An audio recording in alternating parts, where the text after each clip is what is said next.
Good evening, everybody, and welcome to Telling Tales. Here we tell atmospheric stories together through the medium of tabletop role-playing games. It's Monday night, and it's the first in our third and final arc of this anthology series of Call of Cthulhu's 7th edition. The previous arcs, Darkwood and Fingask, are available in VOD form on our Twitch or on YouTube. And this one is called Baile. I'm very, very excited to begin this one. First, let's intro our stream manager, John. Hi, John. Hi. I was distracted by the chat. Sorry. That's fine. So was I. I was worried also that I was muted and I was just talking to myself and nobody was telling me. But it's fine. John will be in charge of giving us rules clarifications in our secret, hidden, private, forbidden chat, and also putting images up on screen of character art and other such things, most of which John has done himself. All of which, in fact, I think the character art anyway. So thanks, John. They're all lovely. Oh, thank you. And John may also appear later and tell us things that have happened in the chat at the end. But for now, John must hide back behind the curtain. Bye, John. That was seamless. So we below the stream, we have links to our social media. So Instagram and Twitter. There are also links to our YouTube if you're watching on Twitch, or Twitch if you're watching this later on YouTube. Our Discord, which you can join for free and come and chat to us about all things tabletop role-playing games and otherwise. And also our Patreon, which has multiple levels of ways for you to give us support, ranging from things like access to secret hidden bits of the Discord where you get behind-the-scenes information, all the way to Matt, who runs other games on the channel, running a game for you and your friends once every month, which would be very exciting. Other things that are going on the channel, on a Tuesday night, we have Blades in the Dark. On a Wednesday night, we have resumed Simba Room, which is very exciting. On the first Saturday of every month, we have a different one-shot adventure run by different people and with different players and different systems. So we've so far had Alien, Troika, Morkborg, Fiasco, The Expanse, and Honey Heist, which I ran last month and was completely ridiculous. The next one is this coming Saturday, August the 7th, and it's the new One Ring system from Free League, which Matt is going to be running. And the other thing that we do is every 2 weeks, we have a guest spot on the Free League Twitch running another Simba Room game, the story Fetters of Stone. And the next instance of that is Sunday the 15th. So that's very exciting. And with, let's crack on with the adventure. Very exciting. So, all of the characters that you know and love from the previous two arcs receive a letter, which hopefully John will be able to put on screen for us. And what the player characters choose to do with this information is up to them. So, dear whoever, I'm afraid we must call on you for your help again. At least this time, you might have some idea what awaits. Tickets are booked for you on the ferry from Finnefort to Iona. Please come as soon as you can.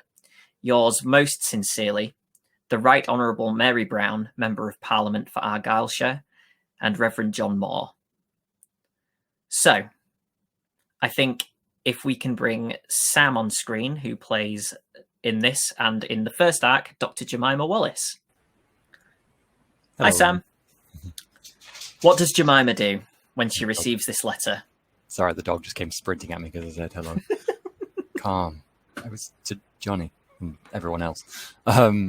Yeah, so Jemima has been, as we covered in the kind of intermediary session, which everyone who watched this should have obviously watched because it's very interesting.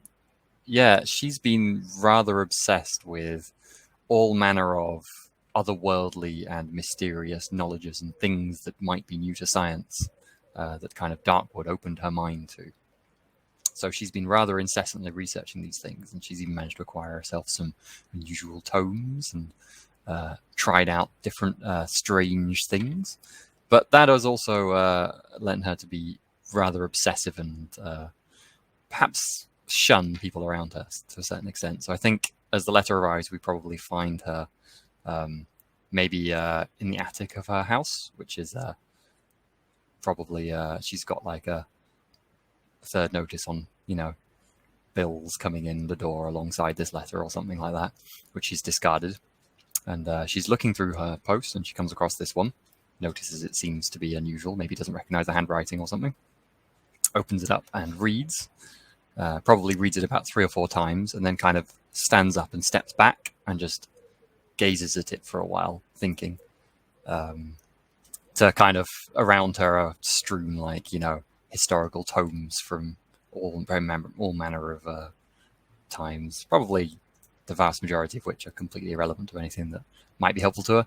Maybe slightly to the right, there's a small like cage with a white mouse in it, which she has proceeded to put something that she believes is some sort of I don't know if she would use the word eldritch, but some sort of strange mystical tome that perhaps might have some effect upon the mouse, because she's trying to do all the science on this she can do.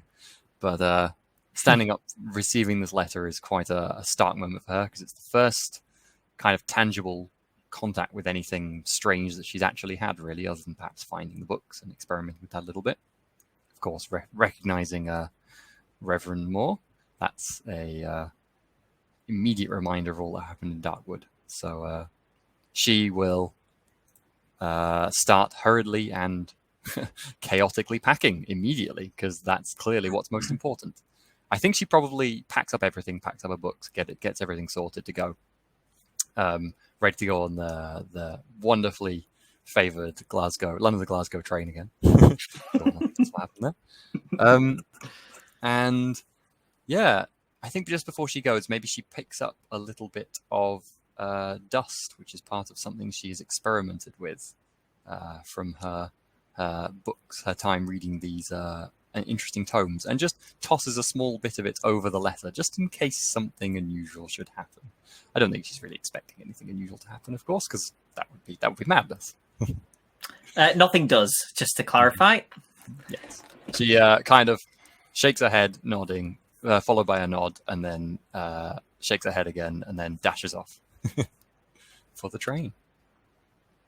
Okay. So let's also see what Dane, who is played by Matt. Hi, Matt. Hello. How does Dane react to receiving this letter? So Dane, as anyone who saw that other episode will know, is employed in India for some time during the kind of intermediate period. However, he's back in London, having just arrived by boat to deliver a report on the survey of India. He will get into his hotel, having just arrived, and will find the letter on his bedside table, alongside some other kind of sort of administrative pieces that were there. He's being pretty efficient, so after unpacking, he will just make his way through the correspondence, but obviously opens this one first.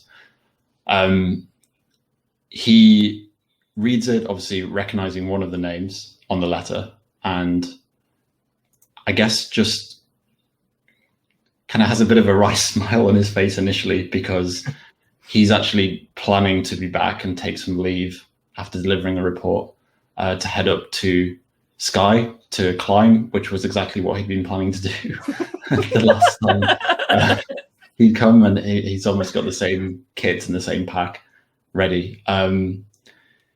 His first instinct will be to to actually just make sure that this is something that's possible, because he's got a lot of responsibilities in terms of this report. So he knows that he's got colleagues in the same hotel, so he's going to go knock on their door and basically check what's required of him over the next few days. He won't be able to find anyone, but he will find another note at the reception saying that that he's been granted leave with immediate effect. He doesn't know who has granted him that leave, but it's got all the right signatures on it. So he takes that as an indication that he's been given the go-ahead to head straight up. He's not quite as, I guess he's not in as much of a rush as Jemima might have been, but ironically, he's kind of already packed and will spend the night and then make his way up north from there. Dane, of course, as well as Jemima, but it matters more to Dane in this instance because it seems as if some strings have been pulled. Not aware of Mary Brown and her link to anything kind of eldritch or out of the ordinary. So potentially a little, I don't know, a little taken aback maybe, and probably not sure what the link is between the Reverend and an MP. I think as he's loose, he's kind of working for the government anyway. He's used to an extent to the idea that strings can be pulled like this. But yeah, I think the biggest surprise to him is the fact that the Reverend obviously has these connections and is able to, what is a fairly significant report and a kind of workflow that he's involved in, just to be able to get that turned over very quickly is quite something. Yeah. Great. So Edmund, played by Steve. Hi, Steve. Hi there. Give us a little rundown of Edmund's situation as this letter arrives.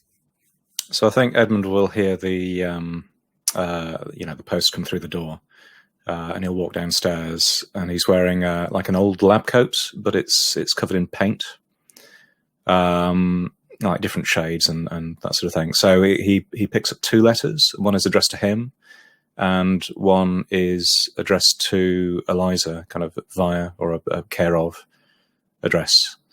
So he'll pick up the letters, go back upstairs, put them down on a desk, open one, and read it slowly, and read it again, and sort of stare at it for a bit.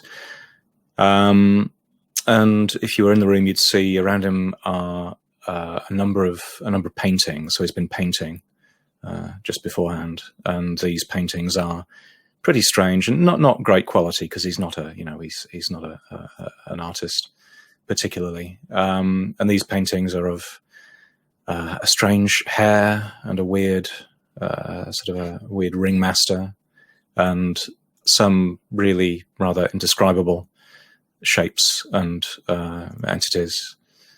And alongside that's sort of one half of the room, and the other half is filled with little gizmos and gadgets and experiments of some form or another. And on the desk by the letter is a sort of an old, sort of worn, aged pamphlet about, 60 odd pages in length, and surrounding that are stacks and stacks of notes and drawings and sketches and writings, and amongst the writings are sort of weird little scribbles of sort of cone-shaped things. So that's what's going on. He takes another look at the letter, takes a look at the one addressed, which is obviously in the same hand, addressed to Eliza, and goes away to make a phone call to Eliza's place of work, and then he'll probably come back, write a few personal letters to colleagues and his sister, and then start packing. Great. So, Eliza, played by Inga. Hello. Hiya. How does Eliza deal with this phone call and information from Edmund? Yeah, so I think she's sort of out and about quite a lot, so she probably had a message left for her. And I think as soon as she kind of hears that message, when she finally does get back to the office, she will immediately just drop anything and just go straight to find her way up per the instructions. Like I say, she's kind of traveling around a little bit, kind of touched on in the interlude episode. She's probably got a bag that's already packed, kind of similar to Dane, probably, but for different sort of reasons. So yeah, I think she's been kind of living out of a suitcase for a while anyway. So just heading straight out, probably to a very bemused office behind her who don't really know what's going on, and she's probably not paying them much heed or much attention. But she may well even be getting fired as she's leaving, because she's just abandoning the job again for some random thing that doesn't seem to make any sense. But who knows, maybe she'll come back and she does still have a job. But it wouldn't be entirely surprising to her if she didn't, I think. I think she probably wouldn't even stop to think to leave Edmund a message back to say that she'd received word of the letter. I think she'd just be heading straight there, assuming that she'll see him and speak to him there. But yeah, so just downing everything, anything else she had on her plate to go and pursue this. I think very similar to Jemima, been like kind of obsessed about this, but from quite a different angle, less on the kind of science and more on the interest of, like, you know, especially Mary now being a politician and everything, and the idea of this otherworldly stuff being in seats of power. So yeah, this would have very, very much intrigued her. So yeah, straight there as quickly as she could. Nice. So by the time Eliza kind of gets this information, and you know, basically if anybody tries to figure out the quickest route, it still probably is faster to wait for the next day and get the day train. You could make alternative ways there, like kind of catching other trains, but by the time you've done all that and ended up having to stay over somewhere to finish the journey the next day, you're as quick getting the London to Glasgow train.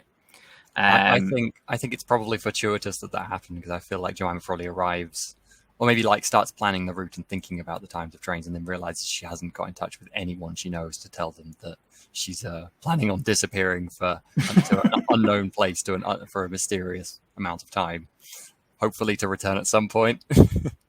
So yeah, she probably sits down, calms herself, and then writes some letters to people. Maybe goes to see Emma Billington, her sister-in-law. Still sister-in-law? Yeah. Husband's dead.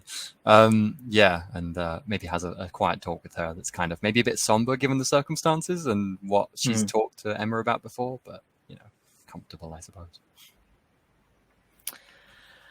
Cool. So everybody's just going to wait until the next day. Is that what you're all... Is everybody in London at the moment? I think you all are, aren't you? Is Edmund in Durham? Yeah. I think Eliza would... Eliza doesn't really have a proper like home, even like in London. So I think she probably would have just rushed to the stations or bus stations, and anywhere she could, whatever would seem like the cheapest way of getting there, I think, quickly. And then probably even just camp out at the station overnight rather than kind of going home properly, but just immediately waiting for the soonest thing she can do to get there. Okay. In that case, the next morning,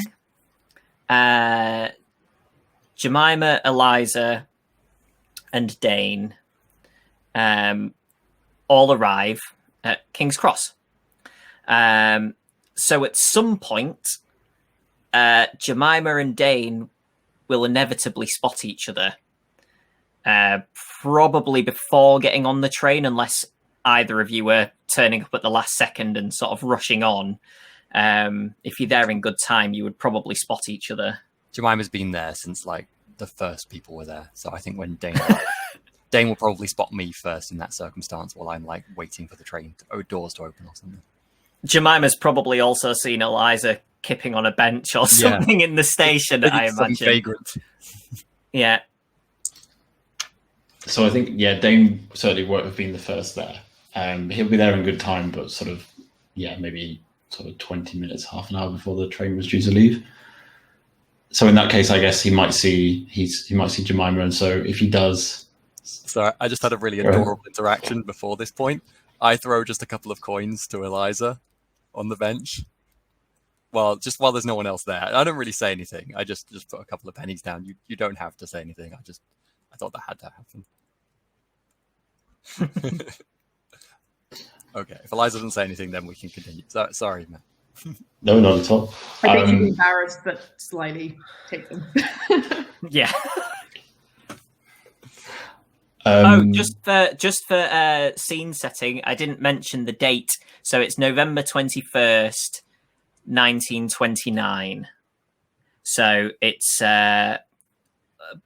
almost 6 years since Fingask, and sort of 5.5 since the Darkwood. So if Dane sees Jemima, I'm guessing she maybe doesn't see him immediately, but he will get kind of close enough to not have to shout, but to be able to speak, fairly loudly. And just say, "Miss Wallace, is that you?" I'll turn around and just be like, "Dane," and have a actually really happy, bright smile, and maybe kind of semi-awkwardly stop myself from just immediately embracing you, and then go to like clasp your like arm instead. So I think Dane will sort of not run, but sort of just rush over and sees you going for the hug, as it were, and we'll just go ahead and give you a good hug. Yeah. Yes, that's very well received. How have you been? Where have you been? Gosh, it's been so long. A lot has happened. I don't spend a lot of time here at the moment. You're quite tanned. Yeah, just like last time, I suppose. How about you? How's everything been? Busy. Yes. I suppose you'd probably know this about me. You probably guessed this about me anyway, but I haven't really been able to put the events of Darkwood out of my mind all that well. It's just so fascinating. I feel like there must be things to.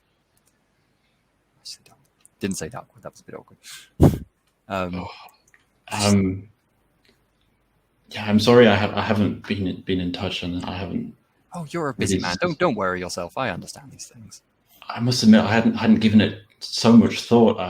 I've been so busy. I've been actually a long way away.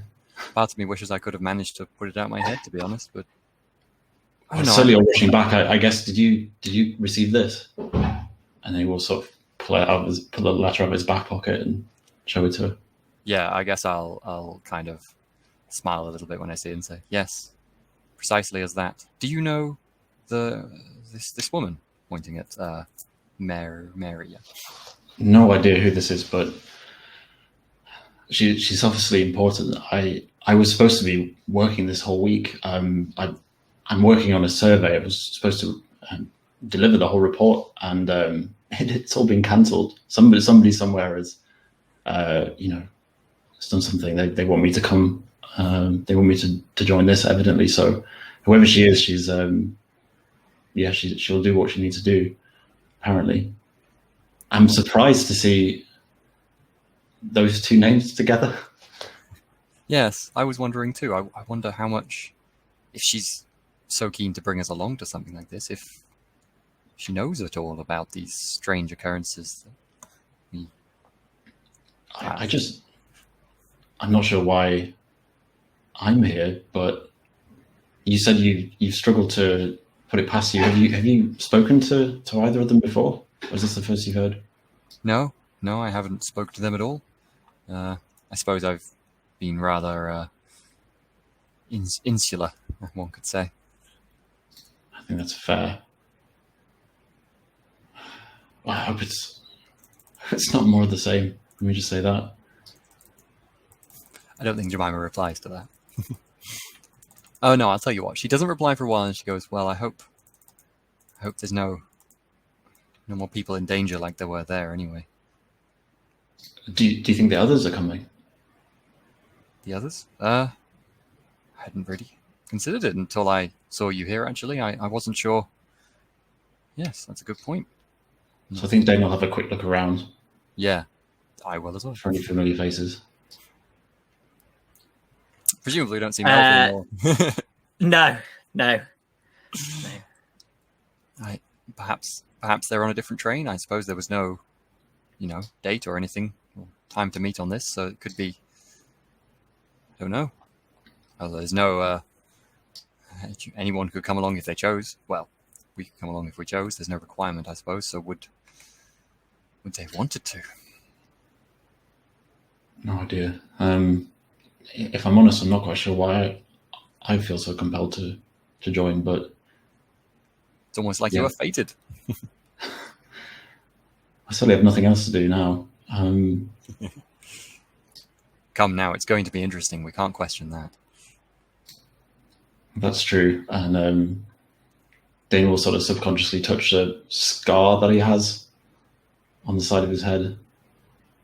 Yeah, it's going to be interesting.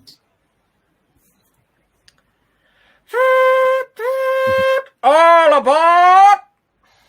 Jemima will jump at the sound and then immediately start scrabbling to pick up her bags. Same for Eliza. Just more disheveled. Jemima is moderately disheveled. Eliza's not seen as holding these letters up actually or anything, I guess.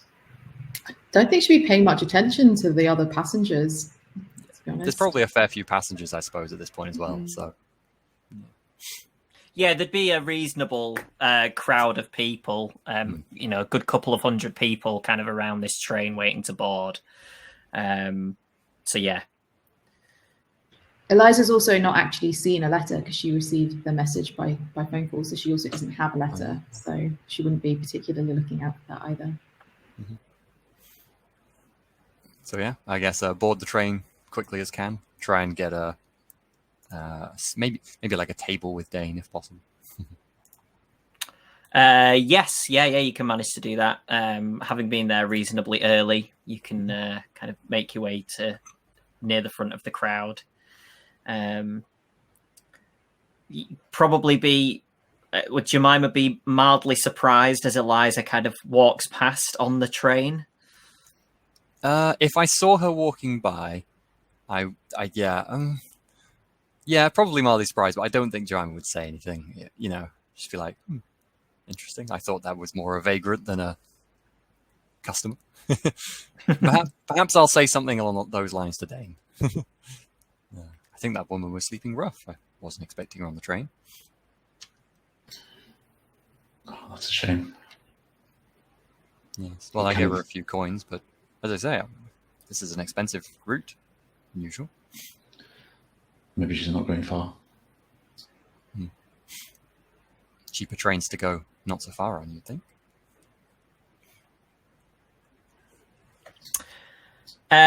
So over the course of the journey, there are mildly uncomfortable conversations with people selling sandwiches.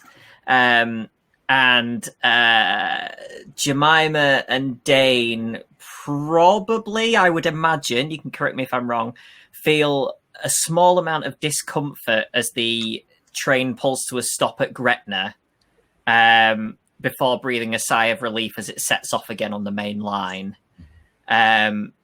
The weather is not anywhere near what it was last time. It's a bit drizzly, but you don't expect the train to have to stop at any point along this journey for an unexpected weather-based reason.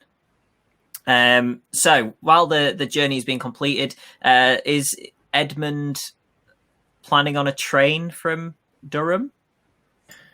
Yes. Although I have no knowledge of the trains from Durham, so I can't ad-lib here. But yes, I would be joining, I presume, the route at some point. So basically the Durham train would take you as far as Glasgow, and then you would essentially have to get the same connection. Okay, yeah. To Argyllshire from there. So the London train arrives safely in Glasgow, and then there's about a 30-minute wait. You arrive just after 4 p.m. into Glasgow. Edmund has arrived a little earlier than that, just due to when the trains are. So Edmund's probably got about an hour to wait in Glasgow before the next train. Is he doing anything or just waiting at the station? He'll probably get a bite to eat or something. But just wait at the station and keep an eye out. Maybe be making notes in a little pocket notebook he's got and sort of reading over various things to pass the time. Yeah. So eventually, all four of you convene onto a smaller train heading into Argyllshire. It's only 2 carriages and all sort of standard class on there. And you're expecting this part of the journey to take another couple of hours.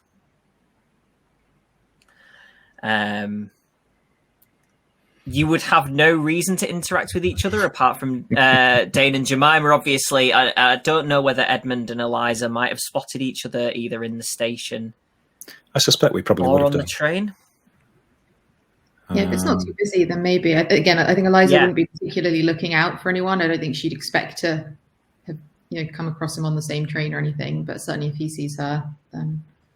Yeah, I think it's probably a crowd of about 50 waiting for this train, so there's probably a good chance that you would spot each other. Yeah.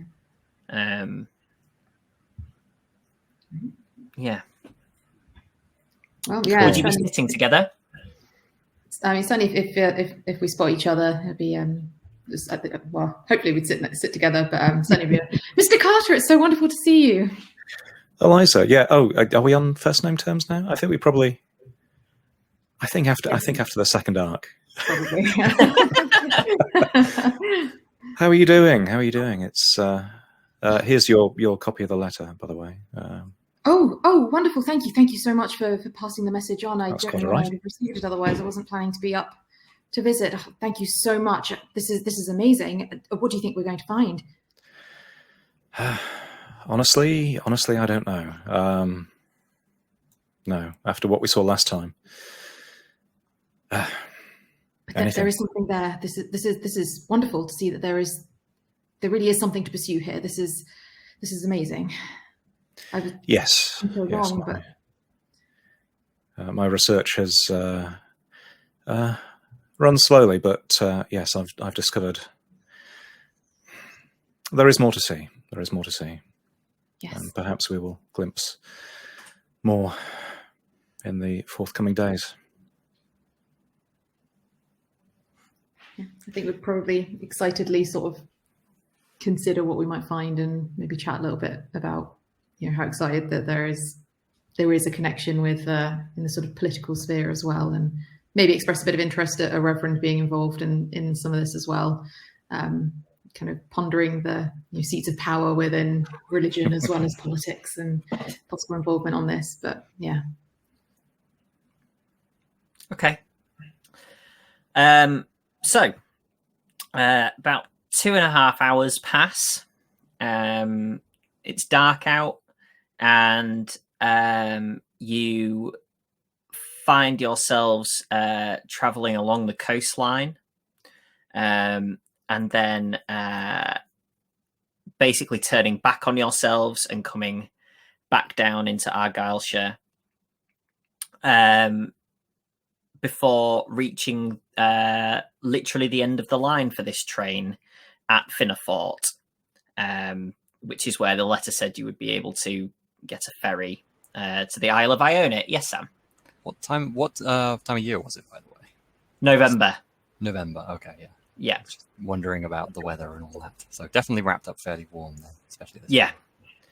Yeah. And like I say, it's been a light drizzle all day, so yeah. Would there be many people going as far as this, or would it be pretty much just us left on? By the time you've got here, there's quite a few have got off the train. There are a couple of other people in your carriage, and you think there might still be a couple in the other carriage, but there certainly aren't 50 anymore.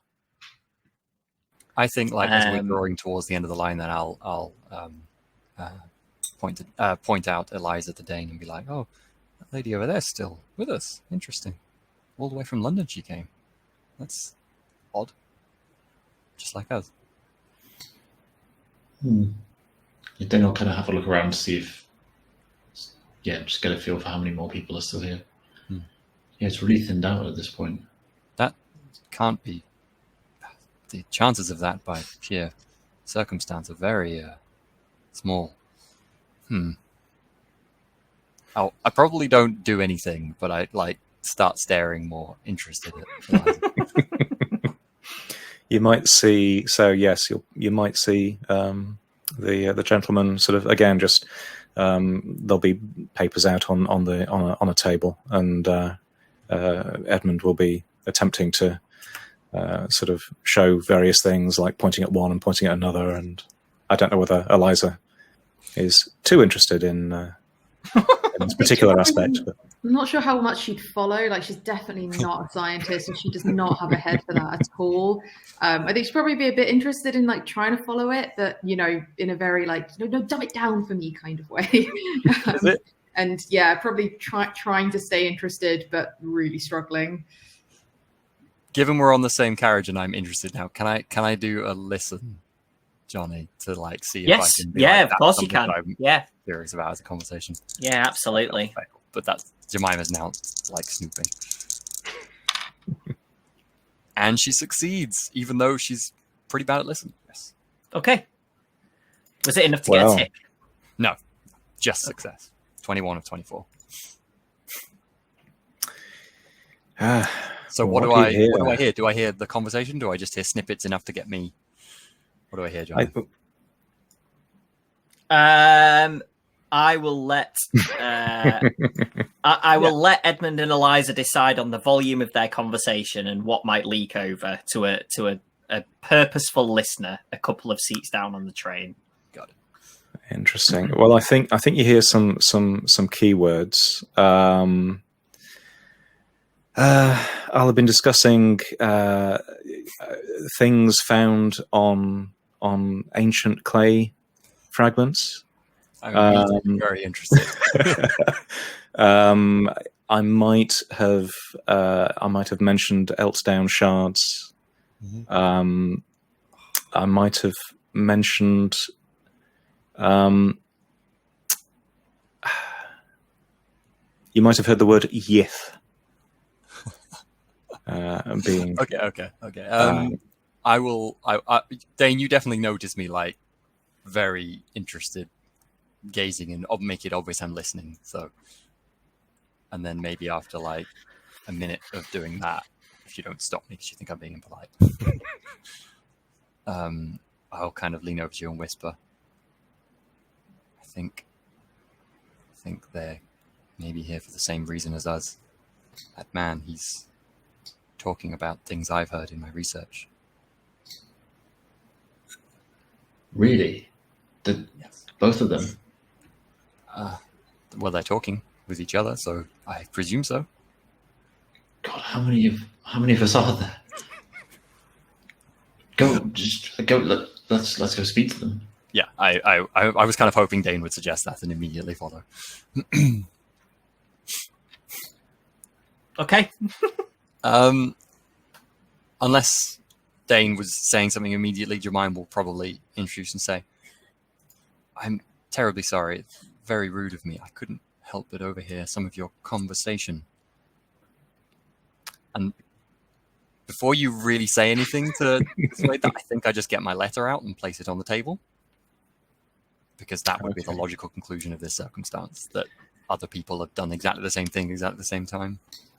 Dane will pop his on the table too.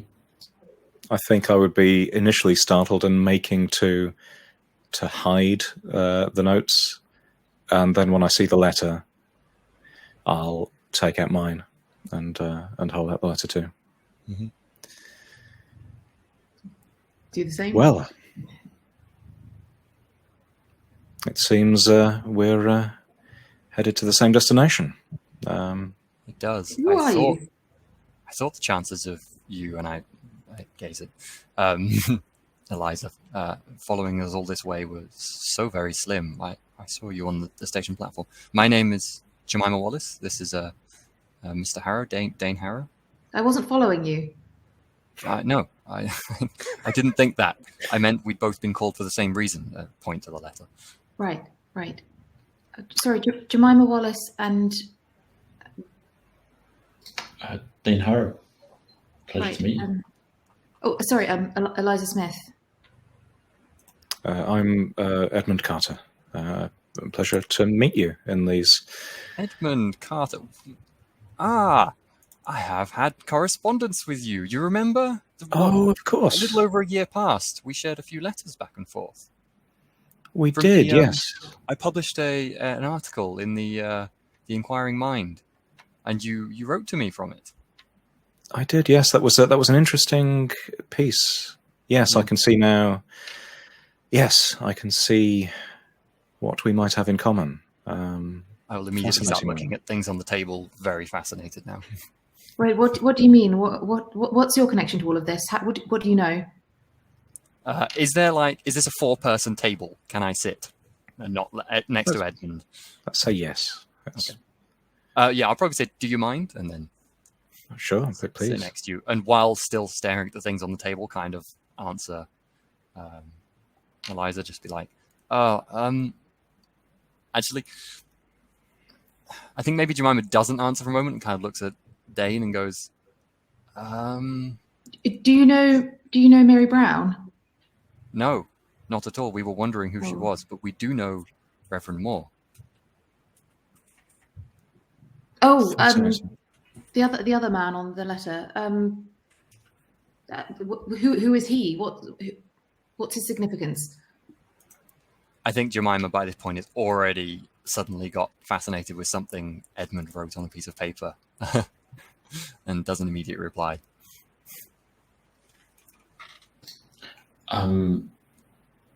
That is certainly a long story. Dane is just still stood up. I don't think he's not quite comfortable sitting down yet. Also, not quite sure that he can contribute to the conversation. He's definitely seen the notes and seen Edmund's work and feels like this might be an Edmund-Jemima conversation primarily. So what are you? Scientists? Politicians? Reporters? Scientist, yes. A researcher of all these strange things, I suppose I'd define Right. myself. What do you mean by the symbol, I say at Edmund?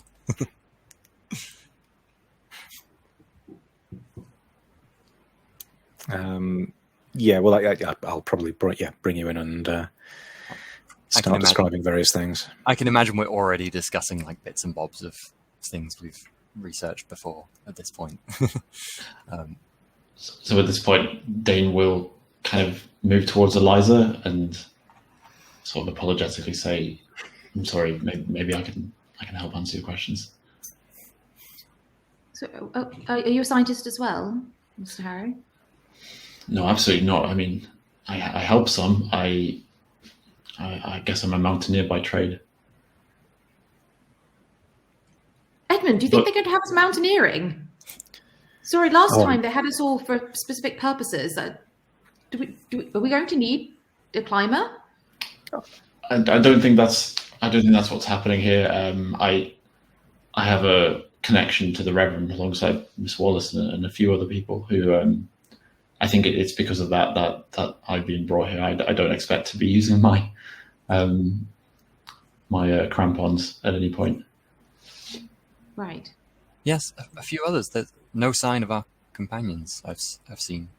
Mr. Harrow, was there others you would expect to? Well, yes, but last time we got the letters, there were other people who didn't show up as well, weren't there? Remember? That's true. I'm upset about it. You've been invited somewhere before? Yes, but in different circumstances. The invitation at that point was... Mary Brown was another guest. She'd also been invited. Yes. It was all sort of the other way around. Well, not that I know what way around anything is right now, but there's something. But we received a letter before. So who is Mary? Well, as far as you're concerned. Well, she was a guest like us before who received a letter to some mysterious sort of summoning. Well, but now she's a member of parliament. She's really rather important, I suppose. Yeah, I saw that. So she's an acquaintance of yours. Is that it? She saved us. You probably were. I think the news the news didn't cover this at all. There was an incident a few years back where we stumbled across something unknown, and Mary knew more about it than we did and was able to save our souls at the conclusion. So really, yeah, she knows more than we do about this sort of thing. Honestly, I'm not sure why she's asked for our help, because, as I say, she was the one who saved us. But perhaps time will tell. If she needs help, there must be something. But I don't know. You must have discovered something, Edmund. She must know something about your research, things that I don't understand. Maybe there must be something there. There must be something there. That's what she needs. And how are these people connected? That we were not invited at all to our experiences that brought us together. What happened? We simply happened upon everything. We were actually on the same train as brought us from London to Glasgow, but we never quite made it. There was bad weather. We ended up stuck in a village in the middle of nowhere.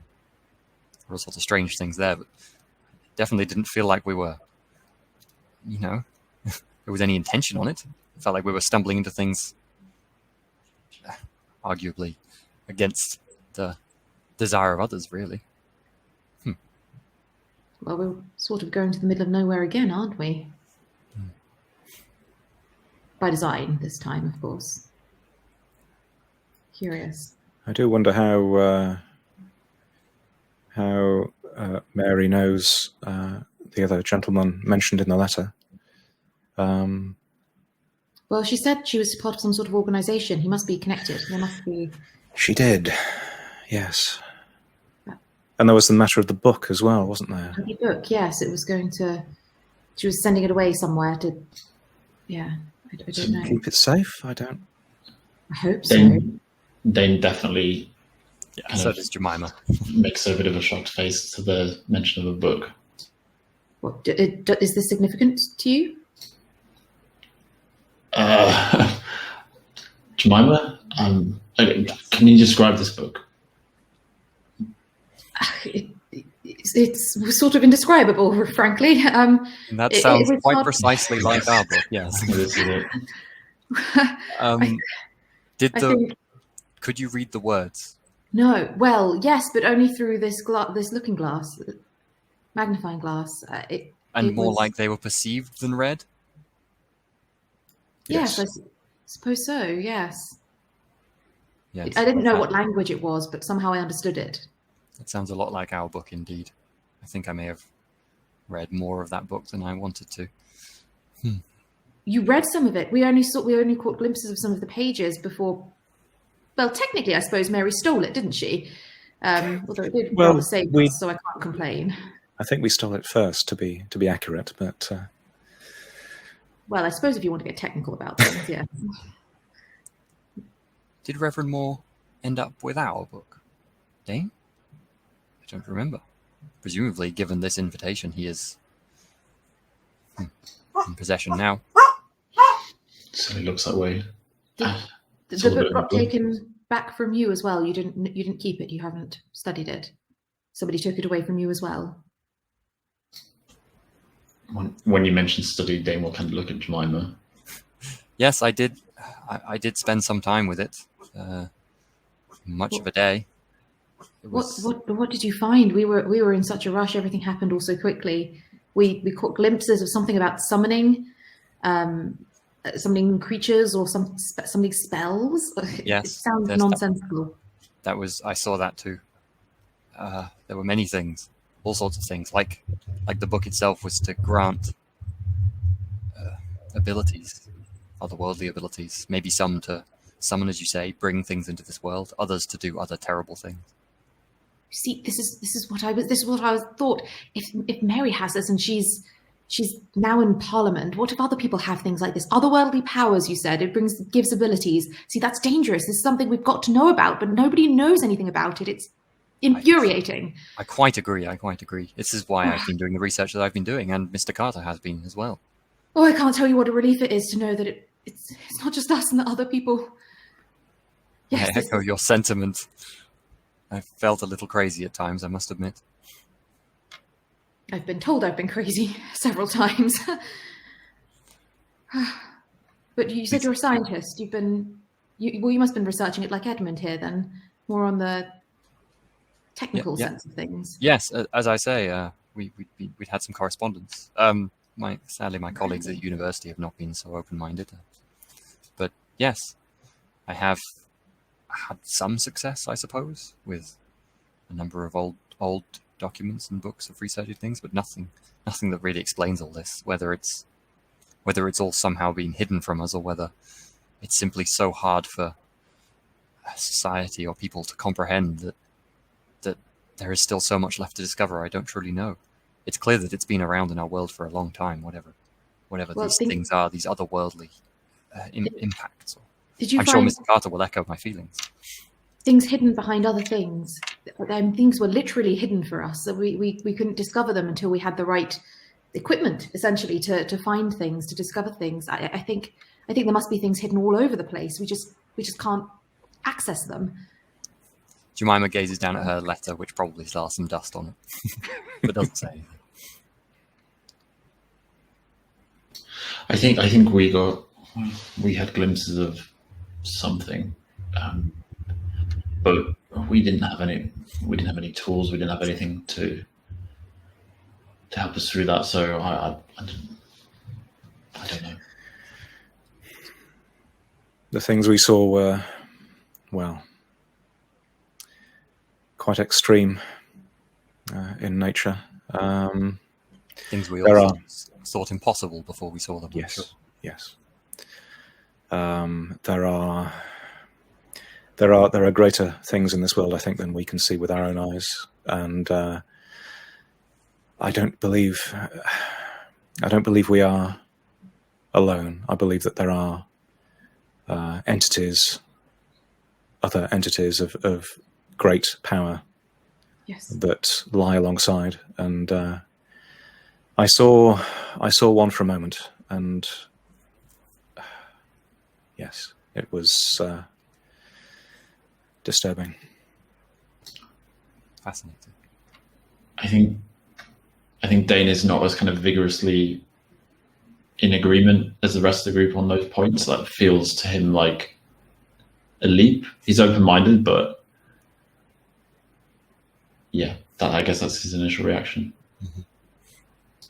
Jemima is like hanging on your every word at this. It could be anybody. Anybody could be another one of those. They looked like people. I mean, there was something off, but it could be anybody. And, well, not Mary, I suppose, but who knows? Maybe others like her in more powerful positions than running circuses and the like. Circuses? Yes. Strange. A strange event. There was a ringmaster, but he was not a person. He delighted, it seems, in playing tricks on people and on us specifically. Disguising himself. Yes. Are you trying to tell me he did not seem like a being you would recognize? He could look like anything. It's the problem. We almost wouldn't know if we saw him again. Like anybody, you can't trust anybody. Anybody, any other member of Parliament. Maybe Mrs. Brown works with others who are actually disguised in this sort of way. Hopefully she'd know, but it could be anybody. And then maybe suddenly, having said that, she might look a little more closely at both Jemima and Dane for just a split second before thinking, actually, if they've got the letters, they're probably. I think we're in good company, Eliza. I don't think you need to need to worry. I think in the back of Jemima's head, she was getting ready to apologize for giving Eliza those coins earlier, but now she's kind of withdrawing the suggestions she might apologize.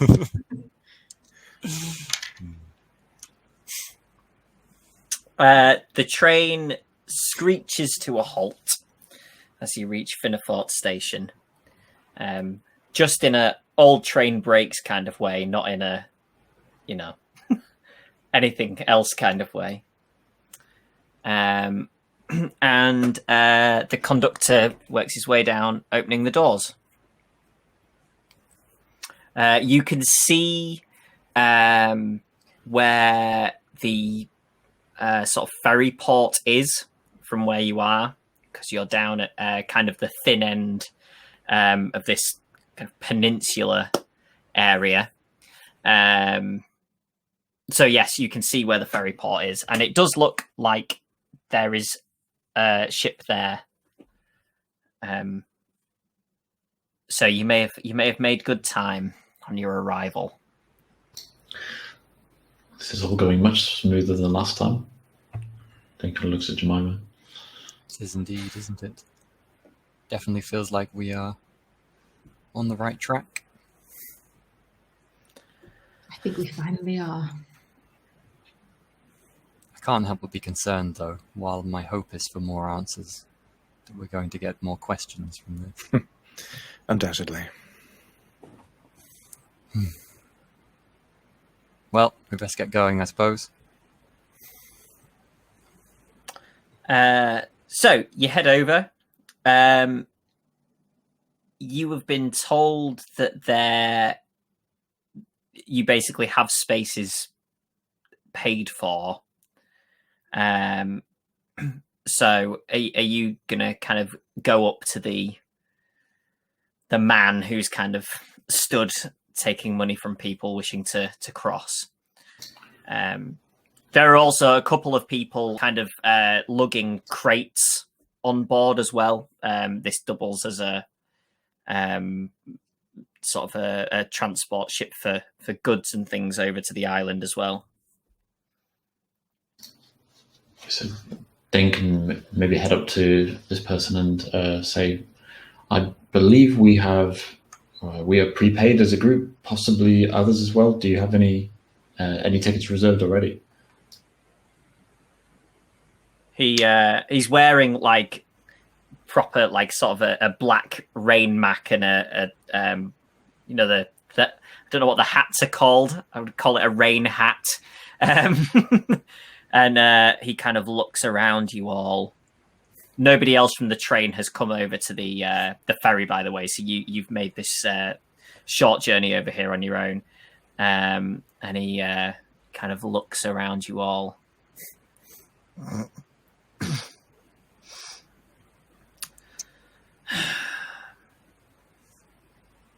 Names?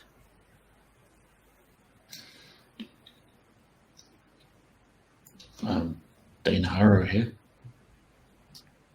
I'm Edmund Carter. And Jemima Wallace.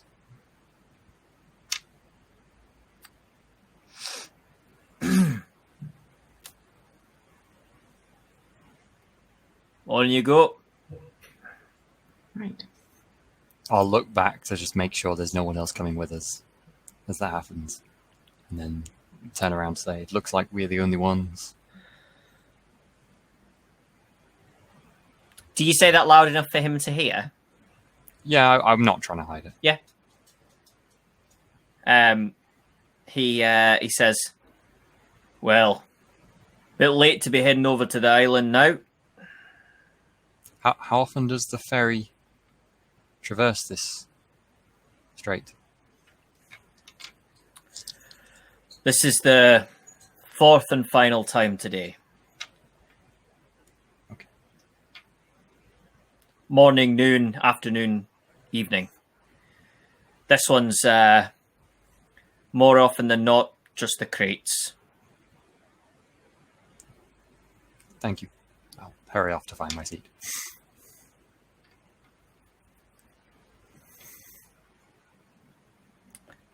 He shouts after you. 15 minutes. Thank you. 15 minutes. We're the only ones I think they'd be able to go. Fine. I think they're still loading up. Oh, I suppose. I mean, I am, believe me, Miss Smith, I am as eager as you. I really do hope we find more about these experiences we've all had. We will. We will.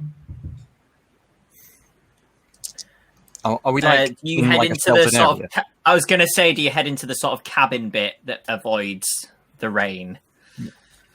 That seems reasonable. Yeah. What is the cabin like? It's fine. The seats are padded.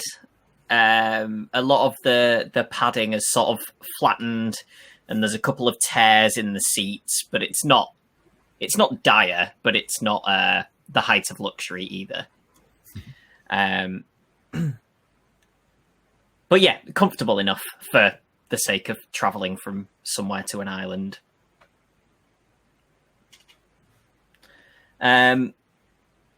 So the 15 minutes passes. If nobody has anything specific that they wish to do or discuss in this time. Is it an easy crossing then? There's no trouble. Not like bad weather appears. Yeah, so it maintains the kind of drizzle. It's not particularly windy. The water is relatively smooth on the way over. Mm-hmm.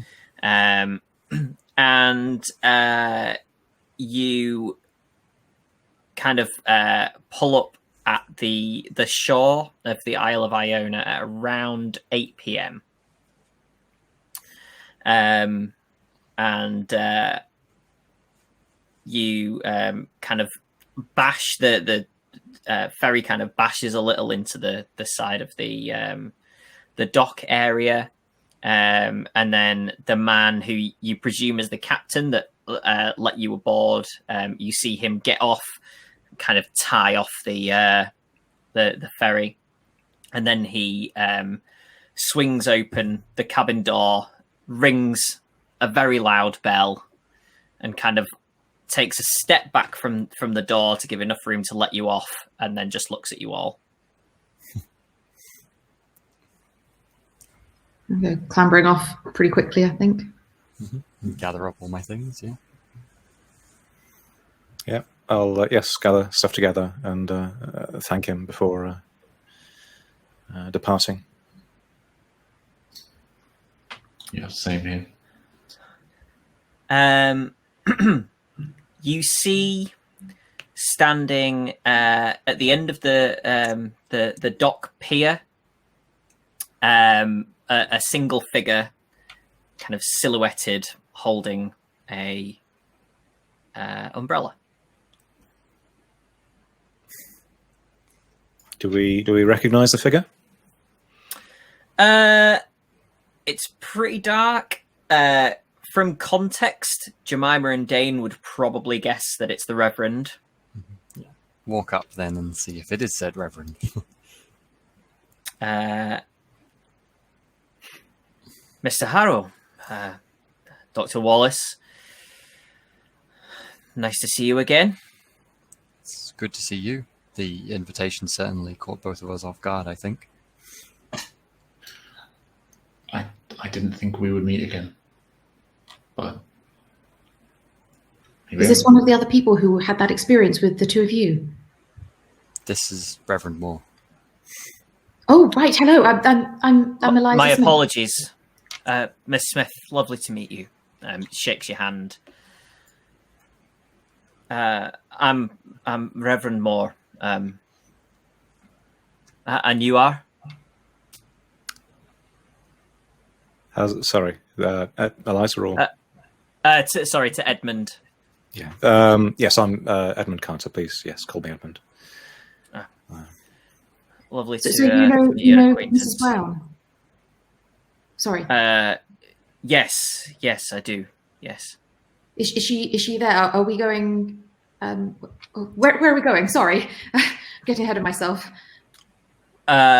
She hopes to be here tomorrow. Oh. Yes, she hopes to be here tomorrow. Take a glance at your freedom leaving, he says, and John, if we can have the image of the ferry pulling away. Was he saying that in jest? What is that the meaning of something? He says, perhaps a little too dark of a joke, but well, probably the only kinds of jokes that feel right at the moment. Look, we've secured you a place to stay at the Argyle Hotel.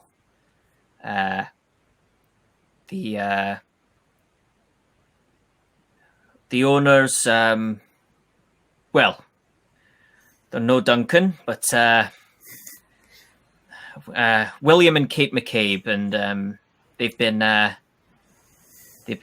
vetted by us to make sure that everything's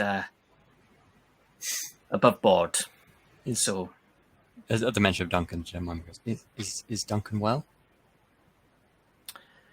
Duncan's fine, Dr. Wallace. Yes, He seemed to be in a difficult situation when we left. Has anyone arrived before us? Are we the last to be here? I fear that you may be the only ones to be here, Mr. Harrow. You fear? So they were last? Yes. Mrs. Brown and I wrote to everybody involved in the two incidents. I'm imagining that you may have discussed among yourselves on the journey over your individual experiences. Certainly, I suppose what we're comfortable discussing. It's still a little of an odd thing to be chatting about. Well, yes, I can understand why some may not have wished to come here, especially. Well, I'm unsure whether they would be more keen to stay away, knowing or not knowing. But, well, I am certainly grateful, and I'm sure Mrs. Brown will be grateful that you have each chosen to be here. You mentioned people on this island. Sorry, this place looks really quite remote. Is it just us, or just us that we were invited? Are we alone here? No, Miss Smith. There are about 80 or so inhabitants of the island. Oh, all right. Reverend, you mentioned at times like these. Has there been another incident? I would like to wait until tomorrow to discuss, if we may. I feel that tonight you've had a long journey, and we should rest, and hopefully Mrs. Brown can be here with me tomorrow, and we can go through exactly what has occurred. I had a feeling that might be your answer. I mean, I hope this isn't too rude, but we have heard that before, you know. Sometimes it's best just to get straight on to the matter at hand. Yes, we are. Some of us might be a little sensitive towards delays in... yes, Mrs. Brown explained to me about that, but she seemed to think that her word would be enough to set your minds, if not at ease, then make them slightly more comfortable. Well, I think we do owe her our lives, so yes, I guess I'll temper my enthusiasm and... I'm hoping that she'll be over on the morning ferry, so she should be here by 9 a.m. It's a total long shot. If she is not, then I will discuss everything with you myself. I wouldn't want to put you through the same kind of situation as you had previously. Thank you. That's much appreciated. Although I can tell you that I am not in league with some bizarre circus. Well, that's a relief.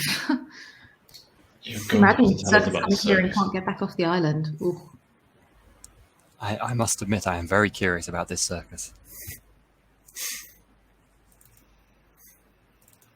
Well, perhaps we can tell you a little more of what happened over a meal. Yes.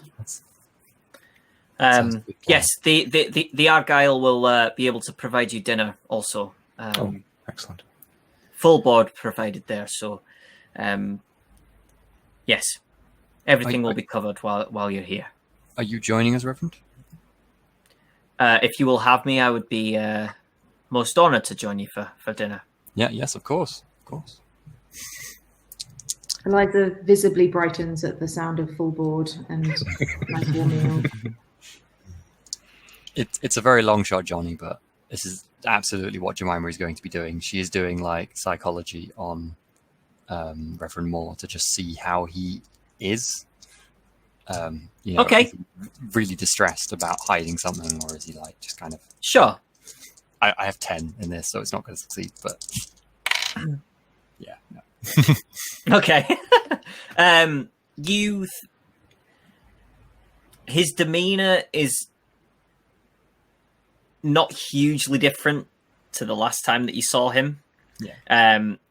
Obviously, it's slightly different in the way that he's willing to interact with you about this, whereas last time he was also closed off from you about everything. Mm-hmm. But his sort of his kind of tense posture. He's obviously ill at ease about something. Mm-hmm. So he leads you through the village to the Argyle Hotel, which has a couple of gas lamps out the front. Looks quite cozy and welcoming. And he opens the door and kind of gestures you all inside. If, like, he's kind of standing at the door and let everyone else in, I would linger with him there for a moment and just say quietly, like, Reverend, how fares the village? I know of the grim tidings that should follow after what happened, and we saw what happened when we left.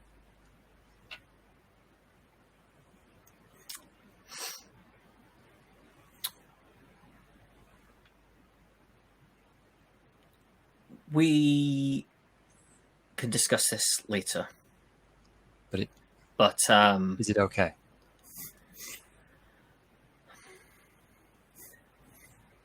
Everyone who I imagine you would be specifically concerned about has been relocated. That is good to hear. And Jemima will walk in. She doesn't want to press him any longer.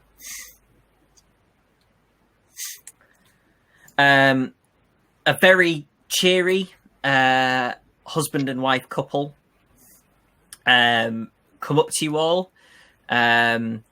Welcome to the Argyle Hotel. As you can see, we are a family-run venture. Can we take your bags to your rooms for you? Thank you. That would be very kind. The guy kind of grabs 3 lots of bags, and his wife grabs one, and they get slightly up the stairs and say, "Come, we'd be honoured to show you to your quarters."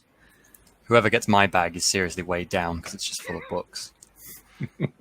Whoever got mine really got the lucky draw there, because I've got like one bag. There's not a whole lot in it really. I think that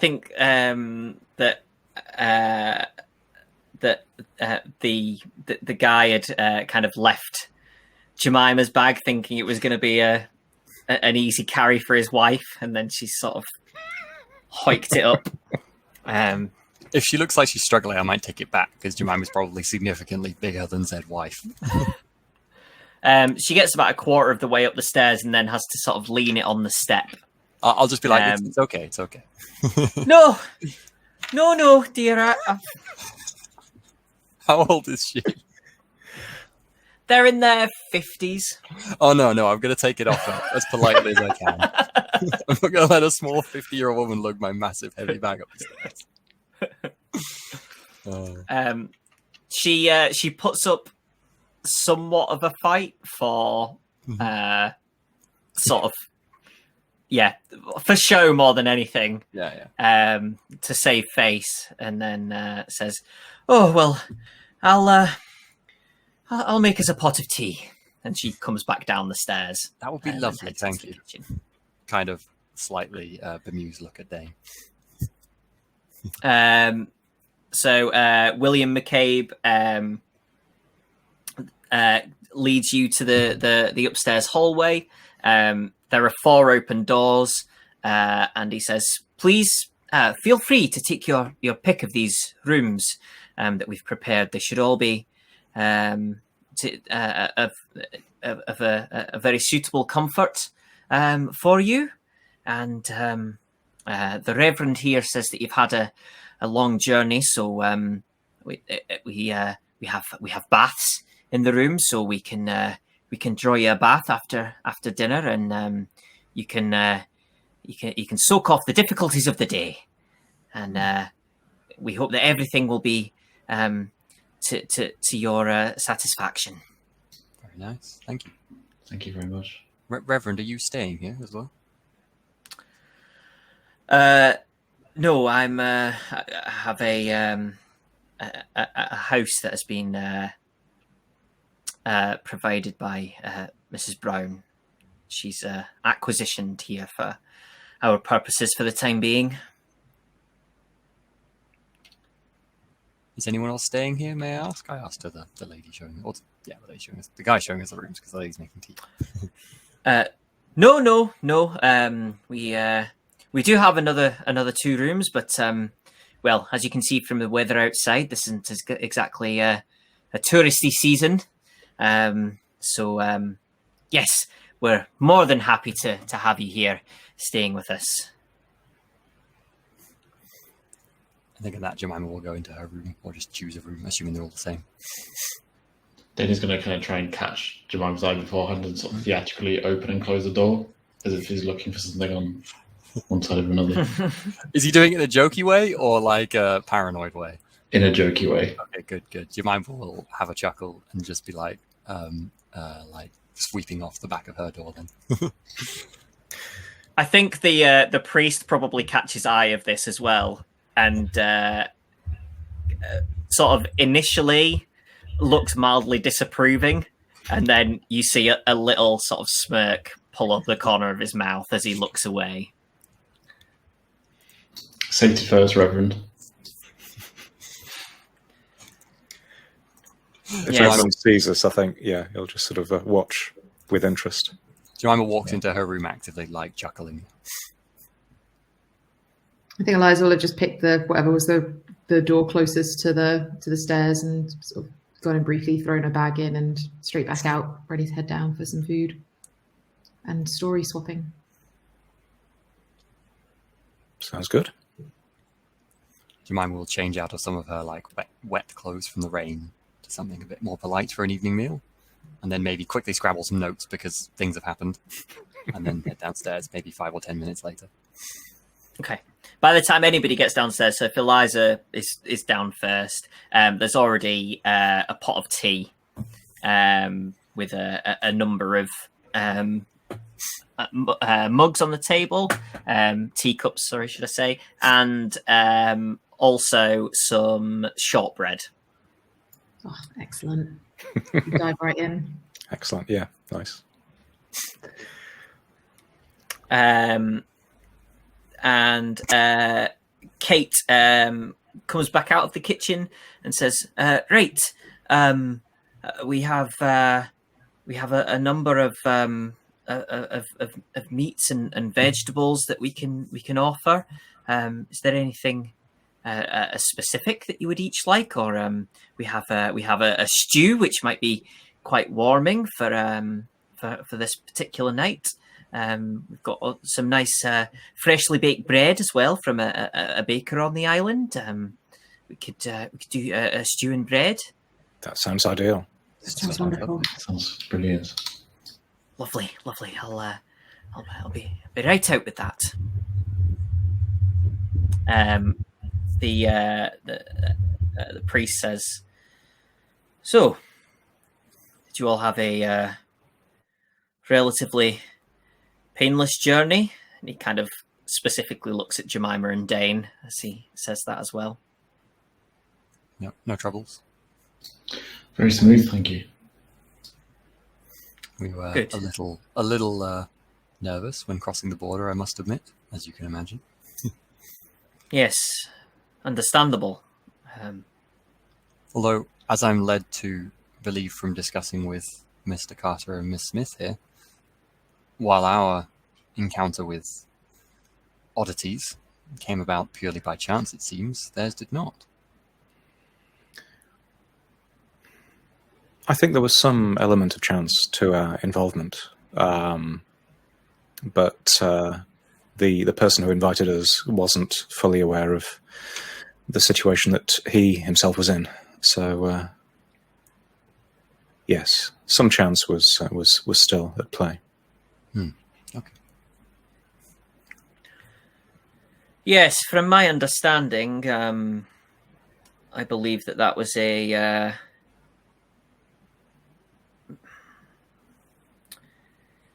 something taking advantage of Sir Stuart. Yes. He'd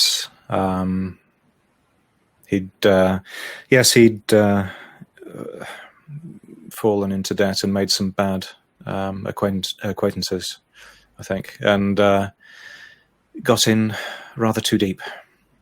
So we still don't know if they had a purpose for us in particular, or whether that was still complete chance. Indeed, yeah. It was nothing to Sir John, but maybe to George Smith. We still don't know. There's still so many questions. You realise that Kate is stood behind you with a large pot of stew, and she says, "I have a nephew who got in with some bad people because they got in debt. Terrible. These people will just take advantage of you until there's nothing left. I hope your friend was okay." And starts ladling out for you into bowls. Edmund will stay quiet and stony-faced, I think, at that point. Yeah, I think Eliza maybe assumed that, these people were being vetted maybe meant they were in the know, and that will have been a very stark, oh, okay. I think it'd be quite awkward looking at this point. Vetted just means sufficiently charming to never think anything is suspicious. It's a unique skill. She heads back off after giving you each some stew and some bread, and turns part way and says, "Oh, and don't be shy about asking for seconds," and then disappears back off into the kitchen. Is it good? Can we stay here? This is great. Is it good stew, Jim? That's the important question. Yes, you're not far enough in yet for it to be sanity restoring like it was previously, but yes. Delicious warming stew after a cold, wet, long day of travelling. I was so convinced after you said this, you're welcome to seconds, you were just going to make it a horrible stew at that point. No, very delicious stew. Okay, that's okay. Whether or not that's all the Reverend did in terms of vetting was check the food quality, you're not sure, but... I think Jemima is intending to ask more to the Reverend and Edmund and Eliza and everyone, but kind of tastes the stew a bit first and realizes she's really hungry and the stew is actually really tasty and starts just kind of eating stew for a bit first. Yeah, there's some sort of, you're not sure exactly what meat is in it, but it's reasonably tender, sort of nice, dark meat. And there's also a large amount of vegetables in there. A couple of potatoes, you think, as well. And the bread is a very nice granary bread. You're not sure whether she's warmed it or whether it's still warm from being baked, but it is slightly warm. And she has also left some actual butter on the table as well, if you wanted to add that to your bread. So yes, a very delicious, hearty, warming meal. And the priest kind of, after taking a mouthful, wipes his mouth and says, "I'm sorry that your invitation here was so veiled. I hope that you can all understand that there are some things that you don't want to potentially become public knowledge.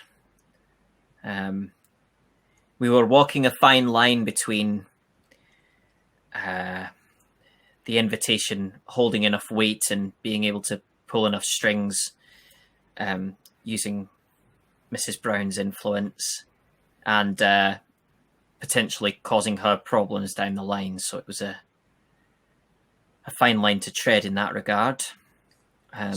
So Mrs. Brown and you are colleagues in this? You both investigate these things together?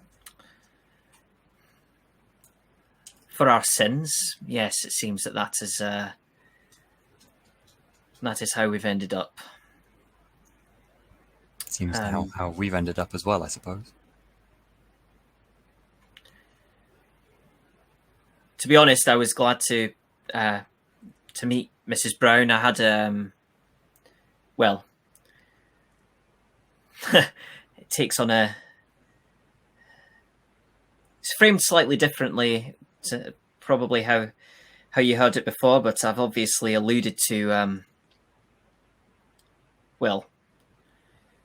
my issues acclimatizing coming home after things that I saw. Well, everybody saw horrible things, but I think some of the things that I saw, probably nobody else saw.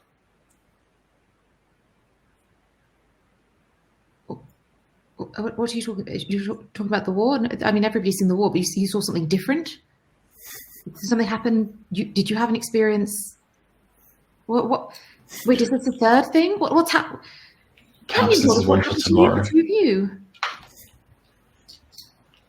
I think Dane will try and I don't know whether he would kind of put his hand on her shoulder or what, but just kind of gently with a smile suggest that this might be one for later.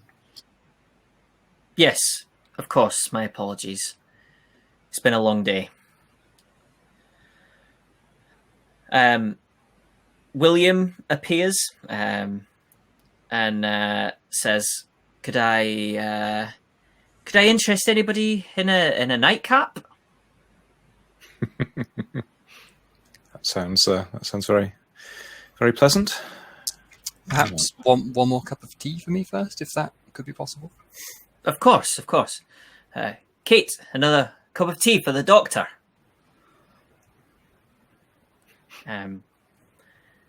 Everybody else wanting a nightcap? Yep. Edmund and Eliza, with a start, recognise the bottle that comes out.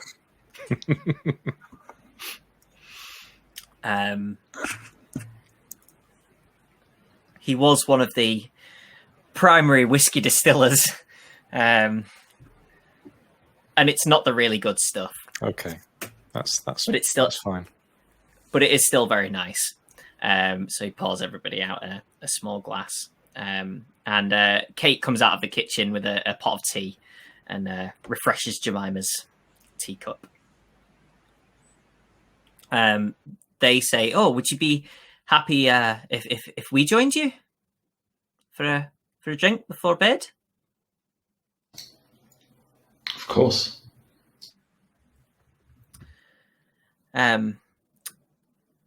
Good. So I well, actually, 1 second. And he reaches into a pocket and says, "I believe that you're staying here as a group, so hopefully one key might be enough between you, just in case you're out earlier than us or back later than us." And kind of slides the key across the table. Is this for the front door? Yes. That seems fair. It just makes things easier. The Reverend says that you're very trustworthy folks, so we've got no problem allowing you access as and when. Seems fair. I don't think many of us are going to be wandering off alone too much. Who wants to be the guardian of the key then? I will gesture it today. I'm happy to take this one. He will kind of pick it up and pop it in his front pocket. Good.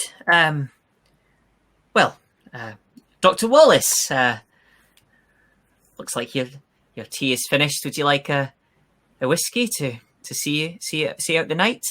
I feel like the moment she asked that, Jemima was literally like that with the tea. She was like, yes, why not? A small one, please. Very good.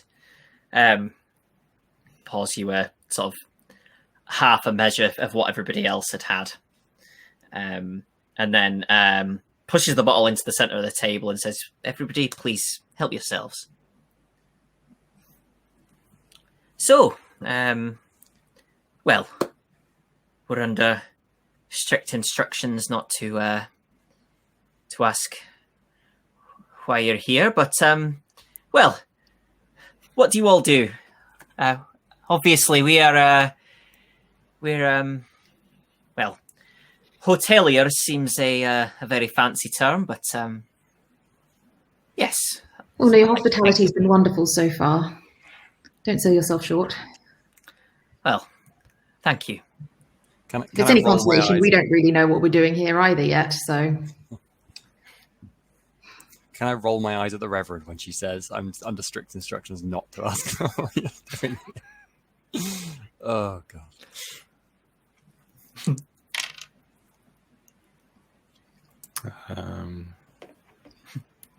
Well, I'm a reporter. We've got a couple of scientists here at the table. As you know, yes. I am a marine biologist by trade, studying the oceans, effectively. Creatures that live within it. William says, "Well, you're in a good spot here. You're surrounded by the thing." Indeed, indeed. I'm just sad that I arrived in the dark. I can't wait to see it in the light tomorrow. It's a beautiful island. Beautiful. Perhaps we shall have some chance to explore it to our leisure. Shame How we much, weren't here in more clement weather, I suppose.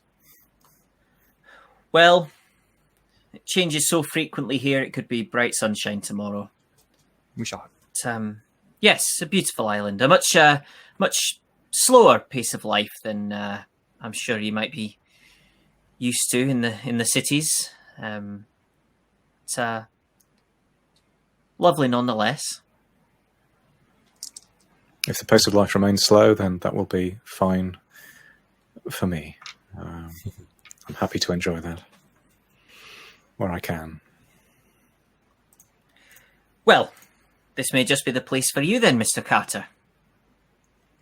Do you get many visitors here? It seems quite out the way. In the summer months, we get quite a few from the Scottish cities, more so than the English. But yes, those looking for that slower pace of life, I suppose, for a week or so, clear their heads before they return to the smoke and smog of industry. Because it was many hours on the train from Glasgow. I hadn't thought it was so far. Yes, it's well, by virtue of having to head down the peninsula, I suppose. But well, you can get other boats here, but I think it ends up about the same time. Yes, I think it's a similar amount of time, wouldn't you say, Kate? Well, I think it could be a little faster on another boat, maybe. This conversation will continue for about a minute. You can talk over the top of them in your own conversations. They basically go back and forth discussing the virtues of boat versus train travel to get here from Glasgow. Eliza is very impatient at this discussion of the slow pace of life and the merits of the different boats to and from Iona. John Moore's just kind of sat almost like watching a tennis match, kind of each of their responses to each other with a completely sort of straight face. He looks very tired at this point. I think Dane is sort of watching and smiling and kind of just enjoying the ambience. It is very cozy in here. There's a fire in the fireplace. There are a couple of candles around. Very cozy little spot, especially after you've been filled up with stew and fresh bread and tea and a nice whiskey. Yeah. The absence of lions is certainly appreciated. Was that said out loud by Edmund? It might be sort of a low whisper. They're talking about the trains and the boats. Edmund just says, "No lions." I think Jemima was like making notes in a notebook, just in a casual way, and she just circles the word lions a few times.